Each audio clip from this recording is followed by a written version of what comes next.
কুড়িগ্রামের ভুরুঙ্গামারী উপজেলার ভারত সীমান্তের এক দোকানে সিসি ক্যামেরায় ধরা পড়ল এক চাঞ্চল্যকর ভিডিও। ভিডিওটি দেখার পরে সীমান্তবর্তী জেলা মানুষের মধ্যে দেখা গিয়েছে একটি চাঞ্চল্যকর ভীতি। চলেন এবার দেখে আসি ভারতের কাছে কয়টি রোবটিক ডগ আছে।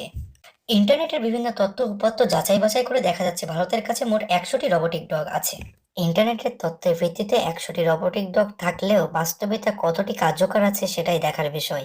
দিল্লিতে অনুষ্ঠিত আন্তর্জাতিক এআই সম্মেলনে ভারতের পক্ষ হতে অংশ নেয় গালগোটিয়াস ইউনিভার্সিটিস, যেখানে তারা একটি রোবট কুকুর প্রদর্শন করে যার নাম দেওয়া হয় ওরিয়ন। সেখানে দাবি করা হয় এটি তাদের নিজস্ব সেন্টার অফ এক্সেলেন্সের তৈরি প্রায় ৩০০ কোটিরও বেশি রুপির প্রকল্পের অংশ। কিন্তু সমস্যা শুরু হয় ভিডিও ভাইরাল হওয়ার পর।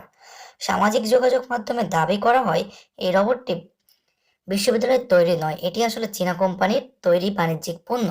নাম ইউনিট্রি জিও2। রোবটটি অনলাইনে কিনতে পাওয়া যায়। এর দাম প্রায় ২,৩০,০০০ রুপি। অভিযোগ ওঠে নাম বদলে চীনা প্রযুক্তিকে নিজের উদ্ভাবন হিসেবে উপস্থাপন করা হয়েছে। এখন অনেকের মনে প্রশ্ন হতে পারে, দিল্লিতে অনুষ্ঠিত আন্তর্জাতিক এআই সম্মেলনের কথা আমি কেন এখানে তুলে ধরলাম। চলেন দেখে আসি তুলে ধরার কারণটা আসলে কি হতে পারে।